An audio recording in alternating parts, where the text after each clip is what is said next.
ում որտեղը ցավում է, դրա մասին է սկսում խոսել։ Մարդը, որը շնացող է,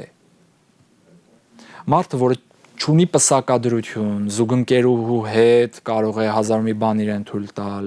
կամ ազգային ժողովի նախագահը, որը շնացող է, այդ շնացող լինելու մասին նույնիսկ արդեն հանրայնացվել է եւ ուրեմն որոշակիորեն իր ֆիլմերից, իր արժեքներից մենք տեսնում ենք, որ մարդը նաև բաժանված է եւ իրենք չունեն ավանդական ազգային ընտանիքի որևէ կերպար եւ այլն եւ այլն։ Մարդը, որը շնացող է, իր համար բոլորը շնացող են, ինքը միշտ գող է փնտրում, շնացող է փնտրում, այս տրկամիտն էլ ստրկամիտներ է փնտրում։ Հիմա ամենայն հավանականությամբ այդ տրկամտությունը, որի մեջ հանրայնորեն Տեր հայրը այսպես խոստովանում է, վերաբերական է նաև որվա իշխանությունների նկատմամբ ստրկամտությանը։